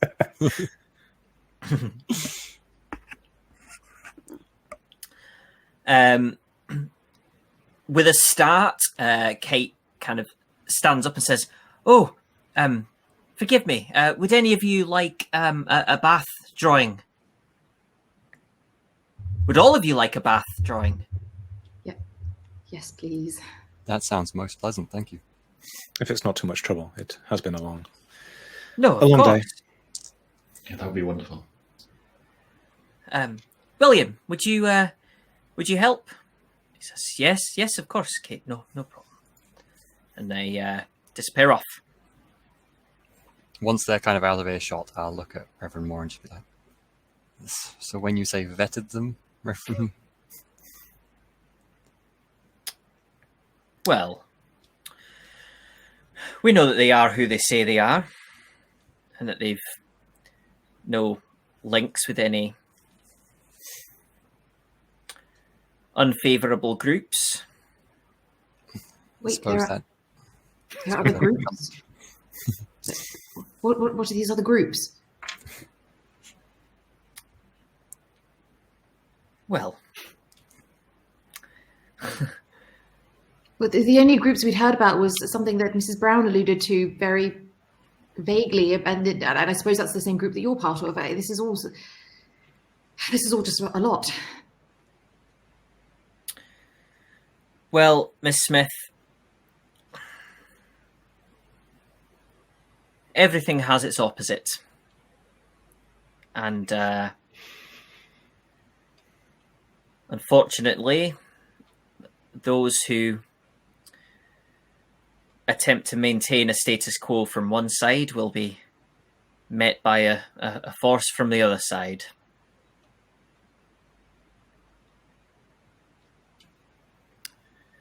That is not pleasant to hear. Indeed. But I guess it is to be expected. Not at all.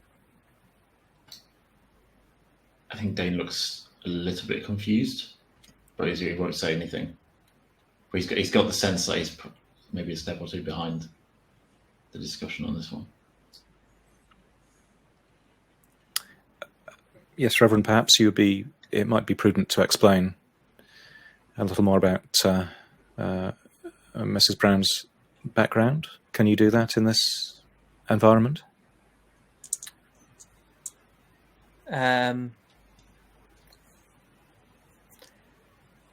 Yes. Well, Mary, Mrs. Brown, she's in a way, I suppose that she's just like any of us. She chanced upon something that she wasn't expecting to chance upon,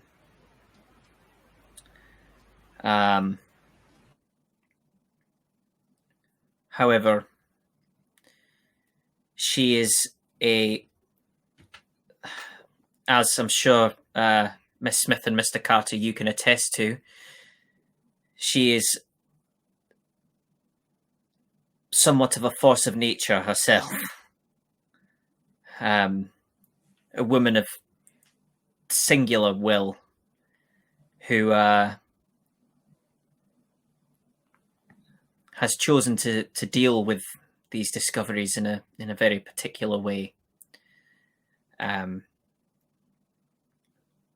which is to attempt to deal with them at all.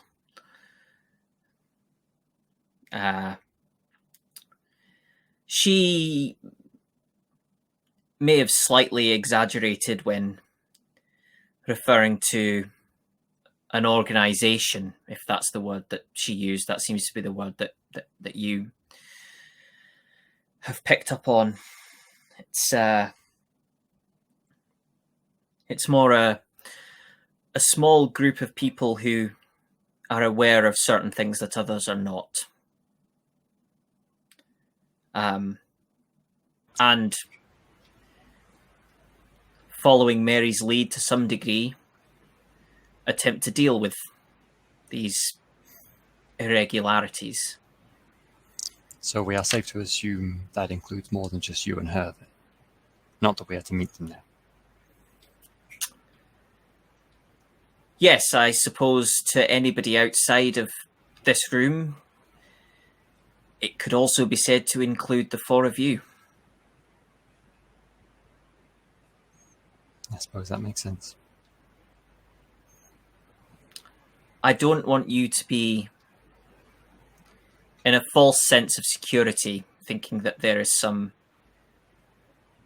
shadowy organization running around making sure that the world does not end. This is a very small group of people who are essentially feeling around in the dark for something to stop a calamity. Did you call us here because you needed our help?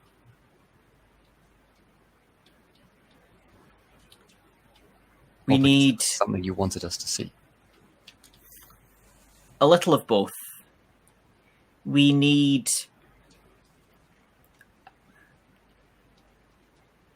person power. We feel this investigation may require more than Mary and I. And for better or worse, for yourselves, you are the ones who seem to have responded to the call. Well, of course we'll help. I certainly will. Yes, of course. Does sound like we are needed. And let's be honest, once you've seen something like this, it can be quite hard to stay away. I think I will look at Dane, knowing that he's the most reluctant of all of us.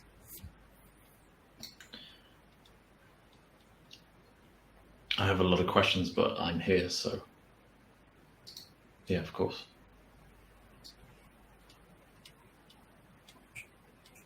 Well, this is fantastic. This is wonderful. Well, excellent. Yes, I mean, of course. I mean, I'm just glad to hear that there are people fighting this thing. It was more the shadowy organisations that are doing these things or summoning these things or whatever that I was worried about. But no, just sometimes it just takes a few individuals, doesn't it? And we can make a difference. This is wonderful. George Smith was uniquely powerful. I am still concerned about that particular character, but as you say, Mary was able to deal with him in the moment. So perhaps you're right. Perhaps a few people can change the world. Yes, Mary has informed me about George Smith. No relation of mine, I hasten to add. No. Should hope not.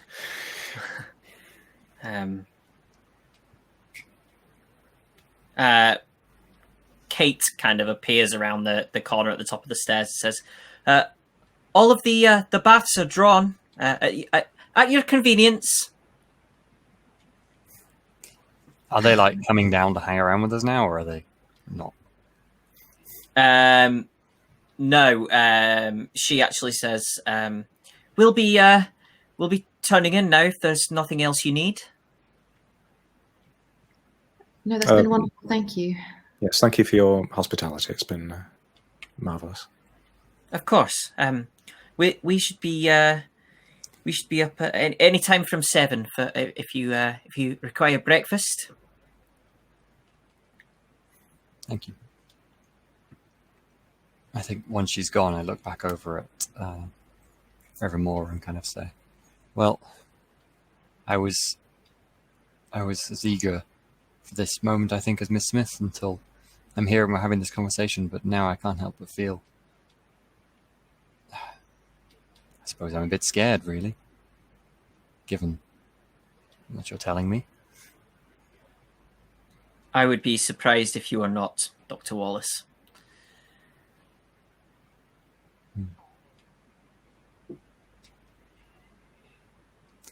Well, I suppose I shall harness that, and hopefully it shall give me strength.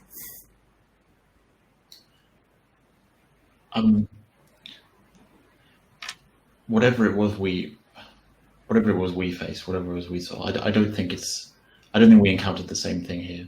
And I apologize. I haven't read around this as much as the three of you, but we barely made it out. And I didn't feel like there was a plan. I didn't feel like there was an organization. It was that it was luck at the end of the day. Was that the same for you two, or what do we have at our disposal this time? Again, I know we don't know anything about why we're here, but we got that what very is God lucky but luck with a purpose, Mr. Harrow? Well, I was going to say we got rather lucky in having Mrs. Brown come to our rescue, but she had the book. She made use of that book. Dr. Wallace, Miss Wallace, Dr. Wallace. Sorry, I didn't realise you were assigned. Call me Jemima. It's fine. Oh, call me Liza. Jemima. Then, you said you also studied this book. Reverend, is the book here? I mean, certainly that should help us then. If and Mary knows how to use it, and maybe so do you, Jemima. It didn't help us at all, did it? No, although it was very interesting. Do you have possession of it now? Look, I'm afraid it's not here, no. but you have possession of it, as in it is safe?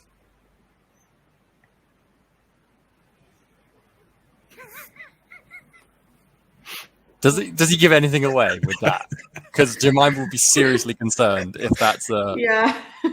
I'm pretty sure I thought it was meant to be safe Yeah. when we ended that session, so... To be discussed tomorrow as part of the bigger picture, I'm afraid.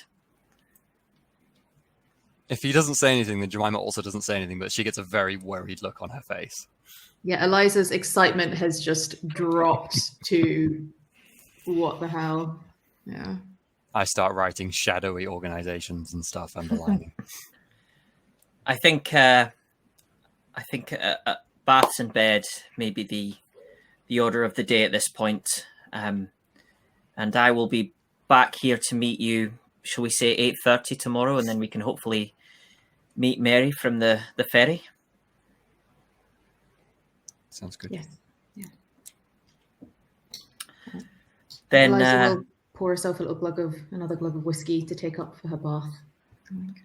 I shall in front of you for the I shall call. bid you good night. Take care, Reverend. He heads out into the night and the drizzle. I will look over at all of you and say, that book had tremendous power. thought it must be safe.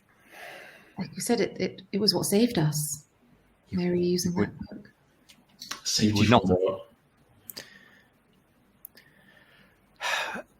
This being that we refer to as George Smith, very hard to explain. In George Smith was not human, and not of this world. And more than that, I cannot really say. Perhaps Mary will have more answers, but yes, that book saved us all, and Mary was able to wield it somehow. Okay, so looking at Jemima, the music, the bells, how does this all fit together? The book, when I discovered it, was not in possession of anyone undertaking the ritual that we saw. We encountered a terrible ritual that had gone on for many centuries in this village. It was They were of this world. very much so, although whatever they were interacting with was something otherworldly, if you see what I mean, certainly strange to ourselves. I think Sir John Stewart was in that position as well. But He it just- did not seem, as you say, there was no other beings involved or anything like that. It was more, Well, if we don't really I know. could say it, it seems crazy to say, but more interacting with the past and interacting with those who were gone. I mean, one of our group was interested in that sort of thing, and I tried to pursue some of his work afterwards, but that wasn't really what was going on with Sir John.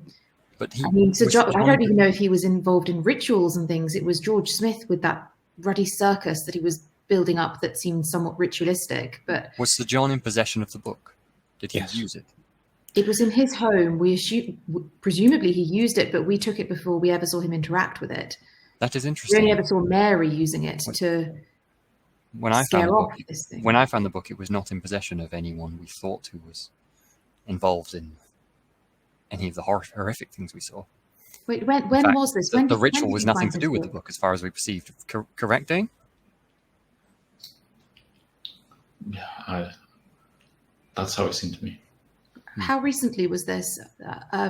Because Oh. Mrs. Brown said that she was taking it somewhere to be. It was going to some village to be safe, kept safe. Did it? Do you think Sir John got it from your village, or do you think that's where it ended up? When did this all happen? This was February 24, I think. Yes, that's right. December 23 for us. What was the name of the village, Johnny? Durisdeer. Durisdeer, thank you. The village was Durisdeer. Does that mean anything to you? We didn't really get told anything about exactly what was happening to it. It's just that it was going away somewhere safe to some village. Oh, you remember how how it was when after we took it. It was Duncan had it, didn't he? He was not happy. It had been Of course moved. he wasn't. I think he was supposed to keep it safe. Who's But this Duncan man? the innkeeper we were staying with in the village, he had possession of the book. Presumably, he was. I mean, he seemed like a good chap. Honestly, I think he was doing good with it. I don't know. He seemed to be trying to protect us. I'm He was in assuming contact with someone too, he was. if I So- recall correctly. It seems like it may be a safe assumption that this is the same book we're speaking of. Then. It has to be. We referenced the book with the Reverend here, and Indeed, he didn't seem to allude to two different books. It went to a village that there was talk of summoning in it, which we both have seen. The strange experiences of reading, perceiving but not reading. It must be Yeah. the same book. And now it sounds like they don't have it anymore. It's quite frightening. That's very worrying. Then why are we here? Maybe this is where the book was last seen. Perhaps this is where it went. Surely hunting that book would be the top priority. He said something about an investigation. Yes. I don't know into what. Perhaps they need us to track down the book. Jemima kind of pauses for a second and says, some part of it stayed with me that I read. Perhaps I have some attachment to it. Maybe they wanted me for that. What does that mean? Some part of it stayed in you. I don't really know. I just know there's something, I mean, I can't really do, but something that I know in the back of my mind that I can do now that I couldn't before. And it's because I read that book. That's the best way I can think to explain it in words. I'm sorry. I would be careful with that knowledge, Jemima. I believe Sir John Stewart used the book, and I think that precipitated his ultimate demise. So, yes, knowledge is power, but power can be dangerous. You're right. What did you take from it? I mean, for Mary, it was something that saved us. Maybe there's something good that's come out of this. Maybe it's not. Well, it seems dangerous and powerful, but maybe for good. It didn't seem good.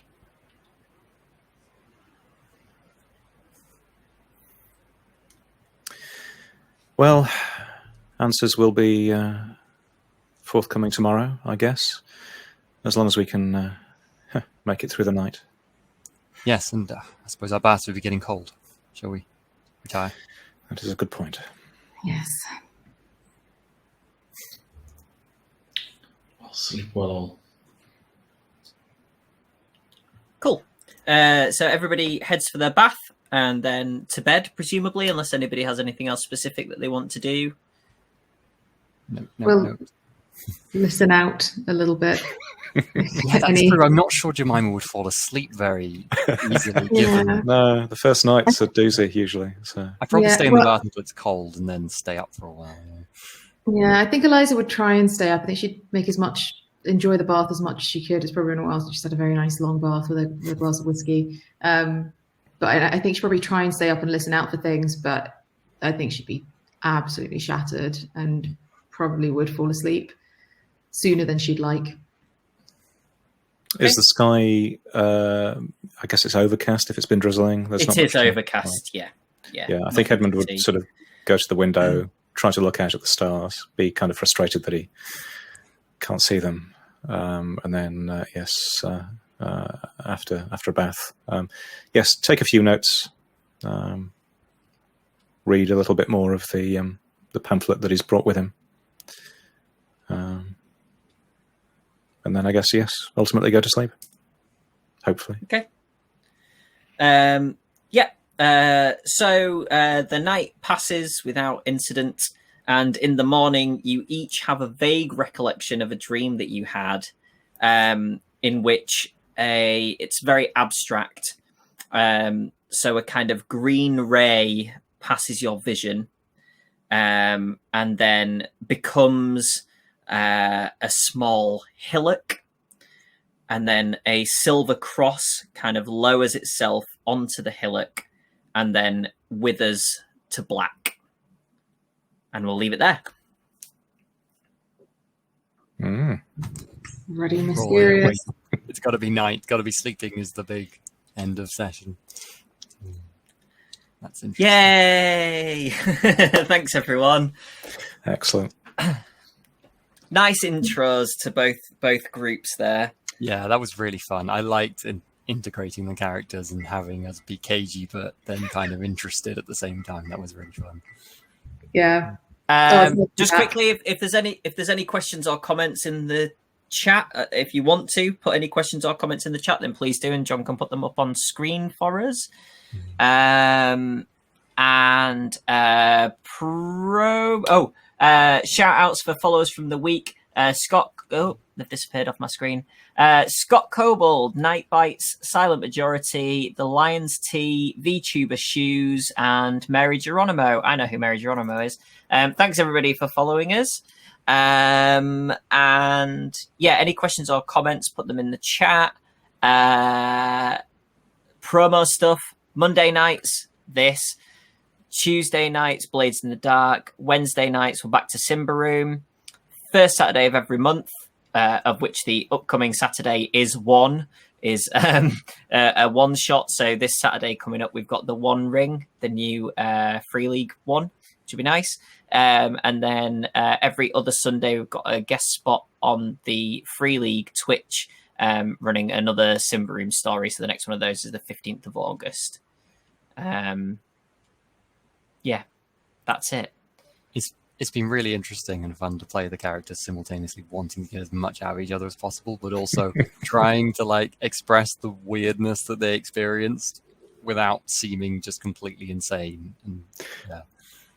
I was saying to Steve before we started that it was going to be interesting for me running a Call of Cthulhu game where the characters at the beginning are already kind of at the level that they would be at the end of another investigation. Yeah, because I'm used to like people not having a clue and kind of building up, whereas now it's like you might kind of all just jump into whatever I put in front of you because you. So I need to bear that in mind. Oh yeah. Jemima is on this. She's already she's already convinced the book is somewhere buried beneath the island. Yeah. So many questions as well. Yeah. Yeah, it's really interesting how the groups are kind of like matching up and kind of learning a little bit of new snippets here and there. And yeah, it's quite fun. cool. Going to press on the circus next session. Yeah. 4242. Eliza seems very paranoid. Has she gone insane? Probably a little bit, yeah. I kind of mentioned this in the interlude episode, I think, but I think she's got a little bit obsessed, and I don't think she's got very far. And like, she's not a scientist, so she's not been very like scientific in terms of her investigations. I think she's been looking for things that she's just not been finding, and yeah, I think the way I put it is like I think she's gone a little bit conspiracy theorist since then, and kind of convinced that there are like secret aliens hiding in Parliament and stuff like that, and she's just got to find them. But it's like looking for an invisible needle in a haystack. Yeah. It was well roleplayed too, because Eliza is the one among the group who has the lowest sanity by a margin, I think, isn't she? Like all of us are fairly okay, like 50s or 60s or something, whereas Eliza's way down sanity-wise. So. Yeah, so I actually hadn't particularly thought of that, but yeah, she didn't start off like amazingly high on her sanity to begin with. So yeah. No, it's lovely job. I think from John, I think we found our protect this person at all costs of the series. No. Presumably Kate. I presume that's what that was in reference to. Yeah. There's always got to be one. No, it was the ferryman. That guy on the ferry seemed really silly. We've got to protect him all the time. They've all been places where even if you had a horrendous like Lovecraftian experience, you'd still go home and give them 5 out of 5 on TripAdvisor. Yeah, exactly. Just great hosting all around. Yeah, it's not the fact that the calamity happens; it's how you deal with it and provide tea after the fact. And how the catering was. Sanity restoring stew. That's a 5 out of 5. Yeah. Yeah. Can we have the same stew later that gives our sanity back? Is that how this is going to work? Maybe it won't be a stew this time that gives sanity back. I'll need to come up with another hearty meal. Mac and cheese. Yeah, don't think that existed in Scotland in the 1920s. Not true. It's very Scottish now. So cauliflower cheese, maybe. That might be the alternative. I don't know. Yeah, are there any other questions and stuff, John, or is that the... Cool, that's all from chat. Thanks, everybody, for joining us for our first... It feels like we've been gone forever. I think we had 3 weeks off from the actual game. But yeah, thank you for joining us. And sorry about the little blip in the stream. I don't know if that was Twitch in general, because it disappeared for all of us. And we lost all the chat, which is sad. But... Yeah, the VOD should be intact, I hope. So... Yeah, you can always catch up on YouTube. But yeah, thank you for joining us, and thanks John for stream managing, and thanks you for being wonderful to run a game for as always. And we'll see you next Monday, unless you're here tomorrow for Blades in the Dark, on Wednesday for Simba Room, on Saturday for the One Ring, and then we'll catch you then instead. Or as well, not Jonny. instead. As well, yes. Bye. Oh.